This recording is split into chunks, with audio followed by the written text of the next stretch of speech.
안녕하세요. 시주입니다. 저번 시간에는 유가가 구조적으로 오를 수밖에 없는 이야기를 좀 드렸고요. 이번에는 금리 이야기를 한다고 했잖아요. 유가가 오르면 앞으로 금리는 어떻게 될까요? 일단 그것을 먼저 알려면 중앙은행이 어떤 식으로 금리 결정을 해왔는지 그 배경부터 확인하면 좋을 것 같습니다. 그동안 중앙은행한테 오랫동안 내려온 실전 원칙이 하나 있는데요. 에너지랑 식료품 가격의 단기 노이즈를 필터링하는 겁니다.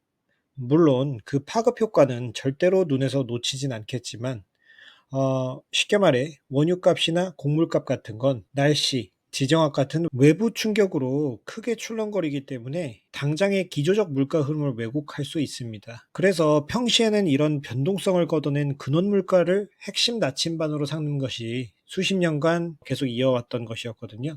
물론 에너지와 식료품 충격이 단기에 그치지 않고 대중의 기대 인플레이션을 자극하거나 기업의 생산 단가로 전이되기 시작하면 중앙은행은 언제든 근원 물가 대신 전체 물가를 잡기 위해 금리를 올리기도 하긴 했습니다. 하지만 핵심 지표는 코어 인플레이션이었다는 것, 그것은 기억해 주셔야 될 것 같고요. 근데 파월이 지난 FOMC 기자회견에서요, 현재 근원 물가에 관세 같은 외부 충격이 많이 섞여 있고 이게 빠져나가면서 물가가 진짜로 내려가는지 확인하기 전까지는 에너지 가격 상승을 정책적으로 무시할 수 없다. 이렇게 선을 그었어요. 이게 지금 별거 아닌 것처럼 들릴 수도 있지만 잘 뜯어보면 수십 년간 유지된 중앙은행의 관행이 깨지는 순간이에요. 에너지는 빼고 본다 해서 에너지도 이제 봐야겠다로 돌아선 거죠. 파월이 이렇게까지 입장을 바꾼 이유는 저번 시간에 쭉 설명드린 것들 때문인데요. 테일 버퍼 사라졌고 10년간 투자 안 됐고 기업들 재고는 영구적으로 늘었고 최근 이런 말도 했어요. 원래는 올해 금리를 2번 정도 내릴 줄 알았는데 이제는 한 번도 못 내린다는 얘기가 대놓고 나옵니다. 골드만삭스도 거들었죠. 기름값 오르는 거 보니까 파월이 금리 내리고 싶어도 손발이 다 묶였다는 거예요. 시장에 돈 냄새를 가장 잘 맡는다는 페드워치를 좀 봐도 당장 이번 달 동결 확률은 퍼센트가 넘고 6월, 7월까지도 금리 안 내린다에 돈이 몰리고 있습니다. 상반기 금리 인하 꿈은 이미 깨졌다고 봐야 합니다. 왜 파월은 금리를 못 내릴까요? 보통은 경기가 안 좋아지면 금리를 내려서 숨통을 틔워주잖아요. 근데 지금은 그 공식이 먹히지를 못합니다. 지금 우리가 겪는 건 사람들이 돈을 많이 써서 생기는 인플레이션이 아니라 물건값이 비싸서 생기는 공급발 인플레이션이기 때문입니다. 생각해 보세요. 호르무 제압이 막히고 배들이 돌아가서 보험료랑 운임이 뛰는데 연준이 금리 올린다고 배가 빨리 오나요? 기름 짜는 회사가 금리 무서워서 기름을 더 뽑나요? 아니거든요. 그럼 여기서 억지로 금리를 더 올리면 엉뚱한 실물 경기만 박살납니다. 기업들은 투자 끊고 우리는 카드값 이자 내느라 지갑 닫고 물가는 그대로인데 경기만 죽는 최악의 시나리오, 바로 스태그플레이션의 그림자가 보이는 거죠. 그래서 파월이 선택한 게 뭐냐? 바로 higher for longer, 더 높게 더 오래 버티기입니다. 인플레이션이 확실히 꺾이는 걸 보기 전까지는 고금리라는 독배를 계속 마시겠다는 겁니다. 그런데 여기서 한 가지 꼭 짚고 넘어가야 할 게 있는데요. 아마 뉴스 보신 분들은 이런 생각 드실 겁니다. 아라그치 발표 나오고 유가 11%나 빠졌잖아. 그럼 이제 금리 내리는 거 아니야? 맞아요. 뭐 단기적으로는 그렇게 보이죠. 뭐 휴전 연장됐다, 합의 임박했다 소식 들릴 때마다 시장은 환호합니다. 유가 잠깐 눌리고 금리 인하 기대가 다시 고개를 들고 억눌렸던 성장주들이 다시 튀어오르죠. 뭐 어제도 딱 그런 날이었고요. 하지만 투자자라면 이걸 명확히 구분해야 하는데 지금 이게 방향이 바뀐 건지 아니면 잠깐 되돌림이 일어난 건지 말입니다. 저는 이것을 세 가지 시간축으로 나눠서 보는데요. 단기, 뉴스 한 줄에 유가가 10%씩 미쳐 날뛰는 구간입니다.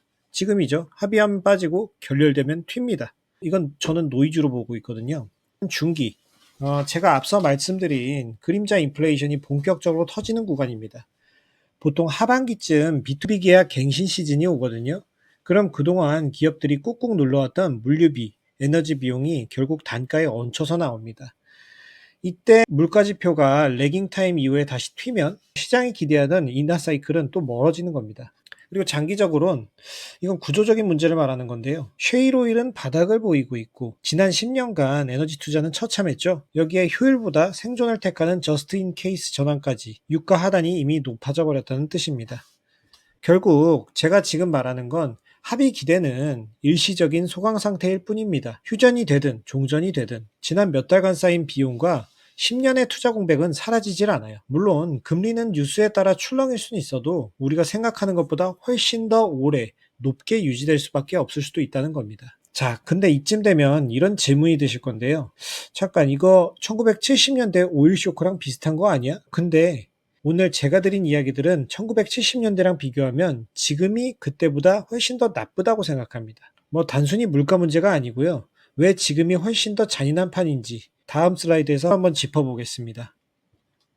1970년대 상황은 중동 전쟁 터지고 오펙이 수도꼭지 잠그면서 유가가 4배씩 뛰어섰습니다. 근데 그때는 딱 하나, 기름값만 문제였습니다. 중동 애들이 마음 바꿔서 다시 수도꼭지 여니까 해결됐거든요. 근데 지금은요, 오늘 영상에서 쭉 보신 것처럼 유가는 시작일 뿐입니다. 해상운임 폭등했죠. 전쟁 보험료는 10배 넘게 뛰었죠. 배들이 아프리카로 돌아가면서 물류비 자체가 체급이 달라졌습니다. 그 배에 실린 구리, 밀, 옥수수, 뭐 이런 원자재 가격도 다 같이 요동칩니다. 옥스퍼드 이코노믹스 같은 곳에서 지금 충격이 70년대보다 훨씬 넓고 빠르다고 경고한 이유가 바로 이겁니다. 공급망 전체가 비싸지는 총체적 난국이라는 거죠. 그리고 두 번째로 이게 오늘 이야기의 핵심인데 파월은 볼커처럼 하고 싶어도 못합니다. 당시 연준 의장 아서 번즈가 물가 오르는 걸 일시적이라고 방치했다가 인플레이션이 15%까지 치솟는 대참사를 냈거든요. 파월은 역사책에 제2의 아서 번즈로 기록되는 것을 죽기보다 싫어할 겁니다. 그래서 제가 아까 말씀드린 에너지 가격 무시 못한다는 발언이 나온 거라고 생각을 하고요. 문제는 그 다음입니다. 전설적인 폴 볼커 의장은 금리를 20%까지 올려서 물가를 잡았죠. 근데 지금 파월이 20%는커녕 1%만 더 올려도 나라가 휘청입니다. 왜냐고요? 빚 때문이죠. 볼커 때는 미국 국가 부채가 1조 달러도 안 됐어요. 근데 지금은요. 38조 달러를 넘보고 있습니다. 이미 미국이 빚 이자로 내는 돈이 국방비보다 많아요. 근데 금리를 여기서 더 올리면 물가를 잡기 전에 미국 정부가 이자 갚다가 먼저 망할 판입니다. 파월은 지금 이 물가와 재정위기 사이 아주 좁은 외나무 다리에 서 있는 겁니다. 그리고 낙관론자와 비관론자의 견해 차이도 굉장히 심각한데요. 폴 크루그먼 같은 낙관론자들은 에너지 비중이 줄었으니 괜찮다고 합니다. 반면 BCA 리서치 같은 비관론자들은 지난 10년간 에너지 투자를 안 해서 시스템이 종잇장처럼 약해졌다고 반박하죠. 이게 그린플레이션의 역습입니다. 오늘 이란 외무부 장관 발표로 유가가 11% 빠지니까 시장은 잠깐 낙관론에 베팅하면서 환호하고 있습니다. 하지만 국채금리랑 환율을 보세요. 여전히 10년물 금리는 4.7%대 근처고 환율은 1,400원대에서 버티고 있습니다. 물론 많이 빠졌지만요. 근데 이거는 돈 많은 형님들이 잠깐의 평화일 뿐 고유가, 고금리 체제는 쉽게 안 끝낸다는 비관론에 여전히 무게를 두고 있다는 증거입니다. 쉽게 말해 뉴스는 단기 평화를 말하지만 시장의 구조는 이미 고통에 적응 중입니다. 이 살벌한 판에서 지금 진짜 돈은 어디로 움직이고 있을까요? 자, 이제 마지막 장으로 가보겠습니다. 지금까지 한 이야기를 한번 머릿속에 정리하고 넘어가겠습니다. 지금 호르무즈 해협에서 벌어진 일들, 이건 사실 트리거일 뿐이고요. 진짜 변화는 그보다 훨씬 깊은 곳에서 자라나고 있어요. 지난 10년 동안 유가 상단을 눌러주던 미국의 세일 버퍼는 이제 힘을 잃었고요. 전통 에너지 투자는 10년째 제자리 걸음입니다. 기업들은 효율보다 생존을 택하며 재고 쌓기에 돌입했고 이 비용들이 합쳐진 그림자 인플레이션은 올 하반기에 우리 지갑을 본격적으로 타격할 겁니다. 그 가운데에서 파월은 금리라는 좁은 상자에 갇혀 보였죠. 지금 이게 오늘 우리가 본 큰 그림입니다. 그럼 이 판에서 돈은 실제로 어디로 움직이고 있을까요? 보통 이런 큰 사건이 터지면 당장 수혜볼 종목이 뭐지?부터 찾으시죠? 근데 뉴스에서 나오는 순간 그건 이미 고점인 경우가 너무 많습니다. 전문가라는 사람들이 수혜주라고 입을 떼는 순간이 사실은 단기 끝물일 때가 너무 많아요. 그래서 오늘 개별 종목 이야기는 접어두고 돈이 흐르는 물길 세 가지만 한번 짚어보겠습니다. 이거는 개인적인 제 생각이니까 한번 참고만 하시면 될 것 같고요. 저희 채널에서는 매수 매도나 주식 추천을 하진 않습니다. 철저히 투자 책임은 본인에게 있다는 점 기억해 주시고요. 첫 번째는 원자력과 우라늄입니다. 앞에서 살짝 언급했었죠. 지난 몇 달간 전 세계 정부들이 뼈저리게 느낀 게 하나 있습니다. 중동에 에너지 목줄 잡혀 있다간 나라 거덜나겠다는 공포예요. 이제 에너지 정책은 단순히 경제 문제가 아니라 국가 안보 그 자체가 됐습니다. 여기서 가장 현실적인 대안, 결국 값싼 전기입니다. 태양광이나 풍력 좋습니다. 하지만 24시간 쉬지 않고 돌아가는 전력, 특히 지금 AI 데이터 센터들이 미친 듯이 잡아먹는 전력을 감당하려면 원전 말고는 답이 없거든요. 그래서 지금 글로벌 시장은 기전은 원전으로, 변동은 재생에너지로 라는 공식이 조금씩 굳어지고 있는 것 같습니다. 지금 이게 투자자분들한테 왜 중요하냐면 원전은 한번 방향이 잡히면 10년, 20년은 못 빠져나가는 돈입니다. 국가 사업이니까요. 그리고 원래 이 건설 기간도 굉장히 길고요. 근데 원전 돌리려면 뭐가 필요하죠? 우라늄입니다.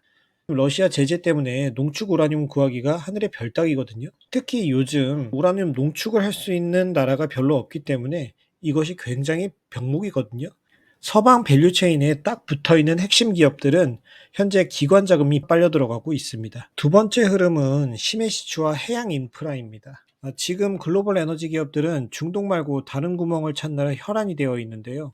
요즘 가장 핫한 곳이 어딘지 아세요? 남미의 가이아나, 그리고 서아프리카 시민 유전들입니다. 여기서 기름을 캐려면 바다 아주 깊은 곳까지 내려가야 하는데요. 문제가 하나 있는 게 지난 10년 동안 탄소 중립이니 ESG니 하면서 이 섹터가 완전히 찬밥 신세였거든요. 바다에 기름 캐는 건 구시대 유물이라면서 아무도 배를 새로 안 지었고 시추 장비는 녹슬게 내버려뒀습니다. 공급이 바짝 말라버린 거죠. 근데 갑자기 이런 식으로 수요가 터졌습니다. 지금 대형 심해 작업선 하루 빌리는 값이 몇 달 만에 30% 이상 폭등했어요. 배는 없는데 빌리려는 사람은 조금씩 더 많이 생기고 있거든요. 이 섹터는 지금 조용히 하지만 아주 강력하게 자본을 빨아들이고 있습니다. 제가 생각했을 때 이것은 반짝하고 끝날 테마가 아닙니다. 인프라를 새로 구축하는 건 연단위 프로젝트니까요. 마지막 세 번째 흐름은 공급망 재고 비축의 수혜주의입니다. 앞에서 제가 말씀드렸다시피 기업들이 적기 생산을 벌이고 만약의 사태를 대비하기 시작했어요. 재고를 예전보다 2배, 3배 더 쌓아두기로 한 겁니다. 이 변화가 어디로 흘러갈까요? 바로 창고업, 물류 시스템, 그리고 재고 관리 솔루션입니다. 재고를 많이 쌓으려면 일단 창고가 더 필요하고 그걸 효율적으로 관리할 소프트웨어가 필수입니다. 또 재고에 돈이 묶이니까 기업들은 돈을 더 빌려야겠죠. 운전자본 금융시장도 더 커질 수밖에 없습니다. 제가 생각했을 때 이건 단순히 유행은 아니고요. 한번 공장이 멈춰서 수천억 원의 손해를 본 경영자들은 절대로 예전처럼 재고를 빠듯하게 돌리지를 않아요. 효율의 시대가 가고 안보의 시대가 오면서 생기는 구조적 변화입니다. 남들이 호르무즈 불길만 보고 있을 때 조용히 자라나는 거대한 물줄기가 어떻게 될지, 그래서 그게 결국 3년 뒤, 5년 뒤 어떤 현상을 만들어낼지 한번 생각해 보는 것이 중요하다고 생각합니다. 자, 오늘 긴 이야기들을 한 번에 정리해 볼게요. 일단 첫째, 뉴스에 속지 마세요. 이번에 아라그치 외무장관 발표로 유가가 마이너스 11%나 빠졌고 시장은 환호하고 있죠? 하지만 이건 단기적인 반응일 뿐이라고 생각합니다. 지난 2달 동안 이미 깨진 돈들, 쉽게 말해 치솟는 해상운임, 10배 뛴 보험료, 아프리카로 우회하면서 쓴 기름값, 이런 것들은 뉴스 한 줄로 환불되지 않습니다. 지금은 종전이 아니라 휴전일 뿐이고 공급망은 여전히 긴장이 되고 있습니다. 둘째는 유가가 예전처럼 싸질 수 없는 세 가지 구조적 이유가 있다는 겁니다. 가격이 올라도 예전처럼 물량을 못 뽑아내는 미국 셰일의 한계, 지난 10년 동안 전통 에너지를 홀대했던 여러 가지 매크로 환경들, 그리고 기업들이 재고를 2배씩 쌓기 시작하면서 생긴 구조적인 수요 팽창, 이 세 가지가 버티고 있는 한 유가의 하단은 이미 높아져 버렸습니다. 셋째, 그래서 금리는 우리가 생각하는 것보다 더 오래 높게 유지될 것 같습니다. 지금 인플레이션은 금리 올린다고 해결되는 수요 과열이 아니라 물건값이 비싸서 생기는 공급 충격이기 때문입니다. 파월은 지금 금리를 내릴 수도 올릴 수도 없는 외통수에 결렸고 결국 버티기 전략 말고는 답이 없어 보입니다. 하반기에 만약 그림자 인플레이션이 본격적으로 지표에 찍히기 시작하면 시장은 다시 한번 비명을 지를 수도 있습니다. 넷째, 단기 수혜주 쫓아다니지 말고 판이 바뀌는 방향을 봐야 할 것 같습니다. 24시간 AI 전력을 감당할 유일한 대안인 원자력과 우라늄, 중동 밖에서 기름을 찾기 위한 시메시추와 해양 인프라, 그리고 재고 중심으로 경영이 체질이 바뀌면서 수혜를 보는 물류와 창고업, 이거는 한두 분기짜리 테마가 아니라 3년, 5년짜리 거대한 자본의 이동입니다. 마지막으로 이 말씀만 드리고 싶은데요. 앞으로도 뉴스는 계속 쏟아질 겁니다. 협상이 됐다. 다시 깨졌다. 유가는 하루에도 10%씩 너를 뛰겠죠. 그때마다 포지션을 뒤집는 건 투자가 아니라 도박입니다. 진짜로 중요한 건 매일의 소음이 아니라 그 밑에서 묵묵히 움직이는 큰 그림이라고 생각합니다. 셰일은 돌아오지 않고 10년의 투자 공백은 메워지지 않고 기업들은 재고를 계속 쌓고 있다는 그 팩트를 보고 남들이 공포에 질려서 화염만 보고 있을 때 그 뒤에서 조용히 기회를 한번 보는 것은 어떨까 하고 저는 생각해 봅니다. 오늘 영상은 여기까지고요. 긴 시간 함께 해 주셔서 감사합니다.